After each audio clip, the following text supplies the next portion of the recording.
It's the Off-Grid Prep Family Podcast.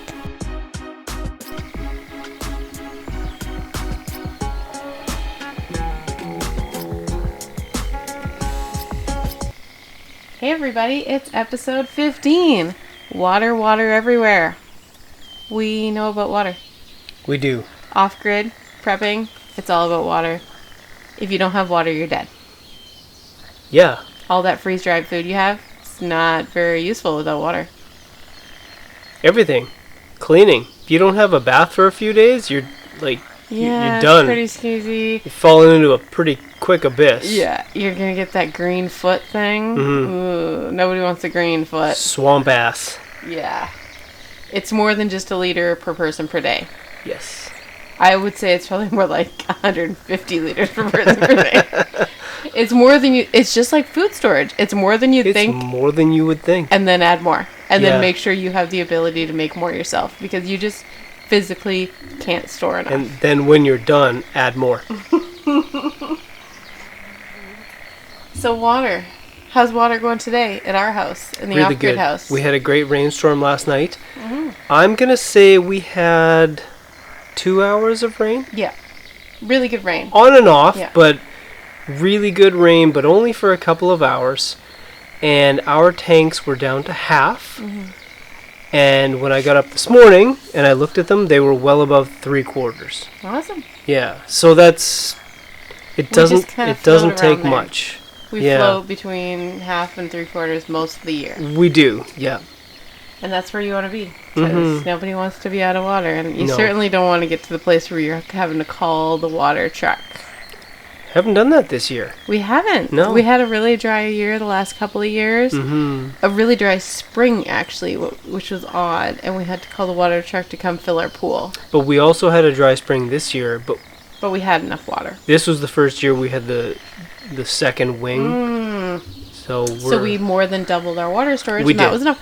Hey, we found our right amount of water storage. We have, 3,000 square feet of, over 3,000 with the roof overhangs. Yeah. And that's enough for us. Huzzah. Huzzah. 3,000, 9 people. How many square feet of roof do you need per person? I'm too tired to calculate anything simple right now. My brain has stopped working. Yeah, it's Friday. That's 333 square feet of roof per person is the perfect amount for us. Nice. And with that math, it is time to thank our sponsor of the day, Thrive Life Freeze-Dried Food. And without them, and without water, you would be screwed. Hey, that was sort of wrong. Thrive Life is made in America. Non-GMO. Just food. It's a can full of food. No salt, no preservatives, nothing weird. It's the way you would do it if you didn't care about your power bill. And I still don't get how they do it. I don't get the math. Just whatever. But having tasted it... Yeah. The good thing, one of the good things, is that they pick the food and then they freeze dry the food. And so it's ripe. Yeah. It's not like the tomato you get in the grocery store where they picked it when it was like yellow. And then it travels for 3 weeks. Yeah. And then they like put some weird like gas on it to make it ripen. Oh, right. And then it just sort of tastes like cardboard and water. And you're like, I guess this is okay. You know what always got me about Thrive Life food was the strawberries. Oh, the strawberries. Because crazy. When I tasted the strawberry reconstituted. Yes. It was like, oh, right, that's what strawberries used to taste like. That's what strawberries used to taste like. They went these sour, awful of the white 70s things. Who's like, wait, remember when bananas tasted like bananas? Bananas! Yeah. Yeah. Anyways, thank you, Thrive Life. And if you want to get 15% off your order, go to offgridprepfamily.com/friends, and there's a linky there for you for 15% off, which is pretty sweet right now. Mm-hmm. Everything's getting more expensive, but Thrive Life prices haven't gone up as I can tell. No, I do pay attention. Okay, moving on. Water everywhere. For prepping, not necessarily off-grid, or if you were moving off-grid in a hurry, what's the first thing you would do for water? I would get some. Like just bottles of water. Just whatever Jugs you can of get water, your hands on. All the water. If you have a tap, fill the jugs. Yeah, old milk jugs, old anything that's not weird container. Now, for jugs. keeping water, you really do have to pay attention to the cleanliness of the water. Yeah. And the container you use, it has to be food safe. Yeah. And it shouldn't smell like salsa or something. Yeah. Glass is best. Yeah, absolutely. but even then, like, Mm-hmm. there's some smells that you don't want in your If water. you're gonna can water, it's the same as canning anything else. And you can can water whenever you're running your canner. If, say, your canner holds 9, but you've only got 8 jars of salsa, you can throw a can of water in there.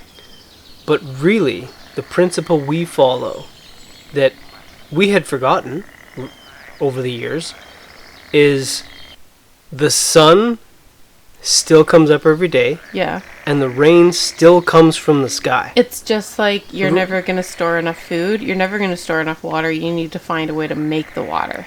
And it's still water. literally coming down Yeah. from the sky in most places. Yeah. Ever since the flood, it's been raining. Yeah. It'll probably rain again. It'll keep raining. Odds are. So finding ways to catch that and store that is really important. But as far as short term goes, I would say like single serve bottles. We even have some of those around sometimes. We do. Yeah. There's a case in the pantry. Yeah, just in case. It's a just in Nice. case. We store aqua tabs still. Mm-hmm. You We can haven't get used those. them, but No, but we store them. We keep them in the backpacks. We keep them in the first aid, and we even like have little written out, really easy instructions for the kids because the instructions that come with them are a little bit math heavy. yeah. So we just wrote out instructions. We also would suggest a gravity-fed water filter that doesn't require power and that doesn't require effort. Like, you know, the squeezy ones or the Life Straw ones. Those are good for a hike Yeah. or a couple grown-ups. Mm-hmm. But when you have to start, you know, filtering large amounts of water for cooking for a family or just like constant everyday life, you want something that doesn't require a lot of effort on your part. We have some that's the Berkeys. Berkey. Yeah, we have some Berkeys on our off-grid gear page if you want to check it out.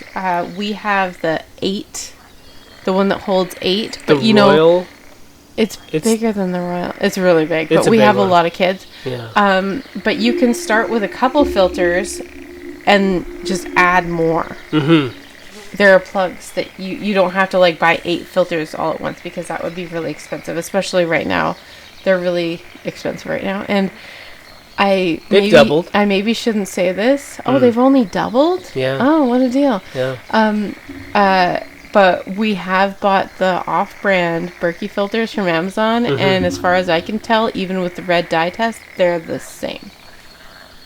They're perfectly fine. Yeah. I wouldn't if Berkeys weren't so hard to get right now, but sometimes you can't even get the black filters. That's really why we bought the off-brand yeah. ones. You just can't get them. Yeah. So Supply if you chain can't issue. get anything, get the off-brand. Yeah. If you can't afford the Berkey, there's lots of YouTube videos on how to make it with 5-gallon buckets. It's just not very pretty, and I don't really like eating and drinking a lot of stuff out of plastic, but if that's what you got to do, that's what you got to do. Yeah. Yeah. Berkey is another one of those things that you kind of have to practice with. You can't just like leave it in the box and then pull it out in case of emergency because it takes a while to prime the filters. Yep. It doesn't start like dripping out right away, and once you start using it, you'll realize that you really shouldn't probably be drinking your tap water. The taste that comes up after you've been drinking Berkey water, and then you go back and maybe you accidentally get gross. some. We'll brush teeth with tap water and shower. And But ours it's is all still fine. rainwater. Ours is rainwater. It's filtered rainwater. But It's not. when we lived in town Oh. and we went back and forth, It you was could like taste drinking pool water. I'm gonna say the cobalt, the titanium. I don't even know what those It wasn't tastes were. just chlorine. There was something else. It wasn't just algae. Like it wasn't a No. natural problem. Yeah. If you are thinking that you're gonna have to like for a short amount of time drink from like aqua tabs or something that's a little less good than a Berkey, you should probably also get some like juice powder, Crystal Light, something to kind of hide the taste. I really feel like the electrolytes and a lot of vitamin C based powders actually do like neutralize issues. And it just Especially if you're going to ask your kid to drink some, like, iodine-treated water. Just put some, like, Tang in it. It's a short term. I want to say that there's a chemical engineer out there who has the answer to that. Yeah, he's like, ooh, vitamin C neutralizes I know what this the happened. manganese. Yeah, it grabs the ions and... Anyways, plan for something to hide the taste of skanky water, if that's what you're looking at. Life straws are great. We keep them in the emergency backpacks, one for each person. There's some you can get now with the bottle, so you're not literally sticking your head in the creek to suck water out of the muddy puddle. Can you remind me what a life straw is? You mentioned it the other day. It comes in, you get it from Costco or Amazon. Okay. It's in a little plastic package. You should not open it or use it until you're ready to actually use it. Okay. It's not one of those things you should try out. Because once it has the water in it, it like starts to go yucky and it'll get like mold. What does it do? It's a filter, and it's kind of like a squeezy filter, but what you're using is the suction from your mouth. Oh. So you're gonna like stick it in a puddle, or in the Giardia filled creek, and you're gonna suck it, and it theoretically you don't die. Interesting. But, I mean, I guess it's like a Berkey with pressure. I personally wouldn't use that unless I had to, but it's good to have. What I love about the Berkey, and we've seen this in practice. But it's not portable. I mean, we've had the travel Berkey, but you get hardly any water out of that. The whole travel Berkey is almost entirely taken up with one black filter. And it's slow. It's slow, yeah. If you have a brand new filter, it's still going to take several minutes. But we gave one to our sister-in-law who worked at that sort of residential native school that had really bad water. And she'd stick it in her classroom during the day because the water was literally undrinkable. Like, there were signs that it was undrinkable. And she thought it was great. But that was just drinking water for one person, right? It's not like she was cooking. Interesting. Okay, so travel Berkey. They're smaller. There's also Berkey bottles, which is nice because then you could take it with you. Whereas if you just had a life straw, you either have to then put that weird gross water in a container, or you have to just stay at your water source eternally. Yeah, that's not a thing when you're moving around. We definitely recommend having spare black Berkey filters, but you can clean them and blow them out and give them a little scrub with one of those Brillo pad things, and they last a long time. The biggest problem I've found is that algae will build up on the outside because the algae can't get through, and it'll settle on the outside no matter what you do. And then they just get slow. They just get slow, and so I blow them out like from the center nozzle. I'll put the hose on it and I'll jet stream them out. And just the same way when you prime them. Yeah, and then I'll scrub the outsides to get rid of the algae. Okay. So that's water treatment. Oh, also, if you live in town and you think your water is about to get yucky, you can get something called a bathtub water bob. That's also on our off-grid gear page. It's just this like giant plastic bag that you put in your bathtub, and it's the size of your bathtub, and you fill it up with water. Cool. So you have water for like flushing your toilet or whatever. It's called a water bob. Bob, B-O-B. B-O-B. And also, we recommend storing pool shock because it's bleach, but it's shelf stable. Yes. Bleach loses its potency. It does. Lately, we've been buying 12% bleach from the restaurant supply store. If you watched us on Instagram, you saw that today. We get like a half a dozen jugs a month, basically, because of our pool. That's just because apparently everyone and their dog got a pool during COVID, and now pool shock is incredibly hard to get. It easily doubled, if not tripled. Yeah. Since last year. It was crazy. So economically, I took one of those jugs and I put it in the pool today, and I could immediately see the difference. Yeah. Like the bugs just left. If you can find 12%, that's awesome. Don't use it in your laundry. And you're going to lose your clothes. You're just going to open your washing machine. There'll be nothing left. Yeah. Elastics and buttons. But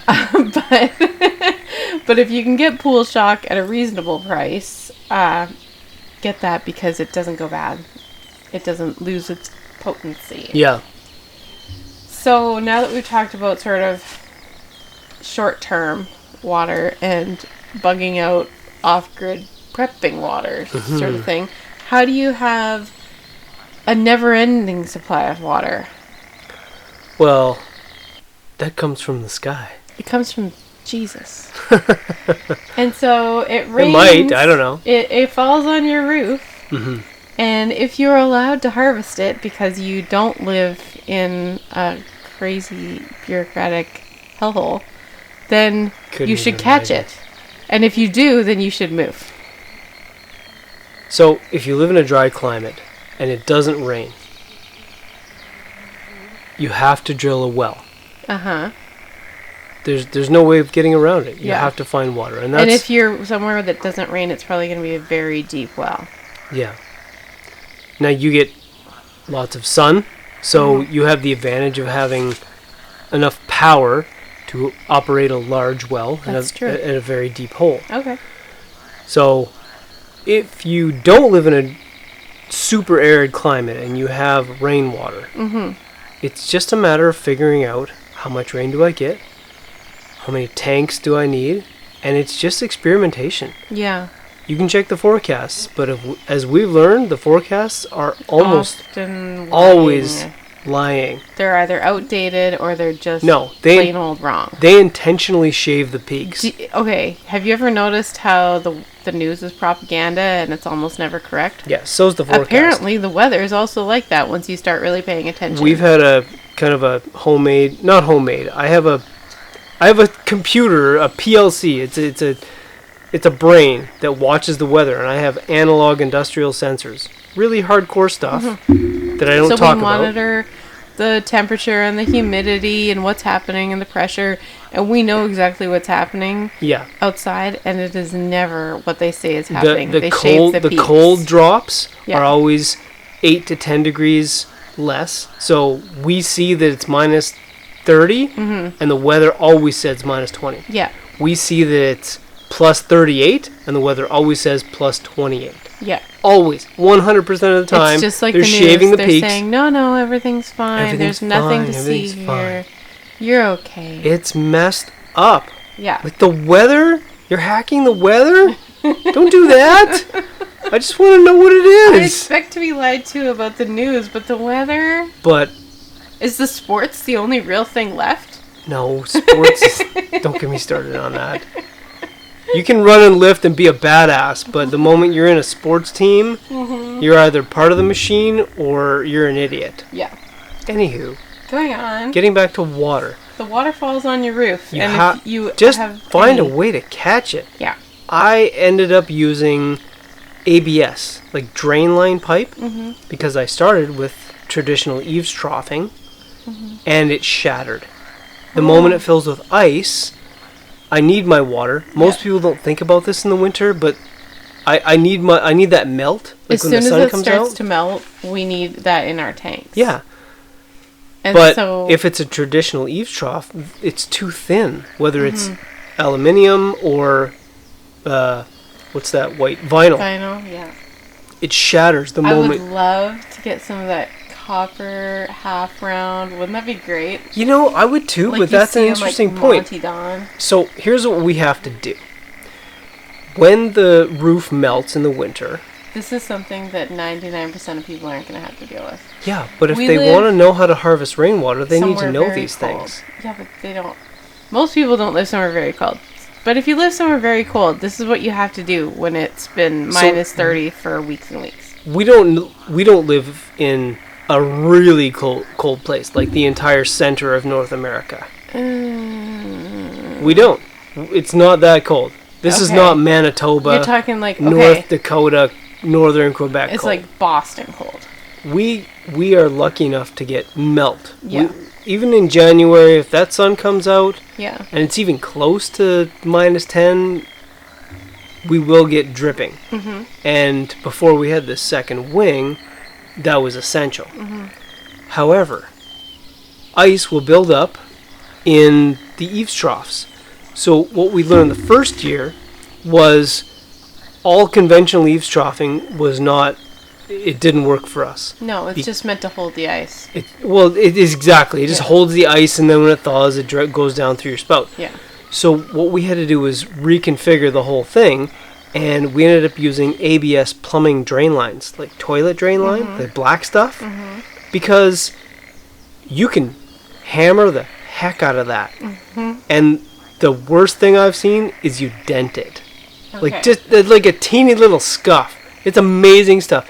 Actually, they use it to build aquaculture farming cages. They use actual ABS and they weld it together. Okay. So that's what we use. Great. Can we talk about EMP shield for just 1 minute? Yeah, sure. I'm a little bit late with our EMP shield. Oh, okay. Thank you, EMP shield, for sponsoring this season of the Off-Grid Prep Family. If you get an EMP shield, it will protect any device that you plug into it from an EMP, a coronal mass ejection, or a lightning strike. They have special units for your car, your generator, or your whole house, and you just plug it in. We had one of those the other day.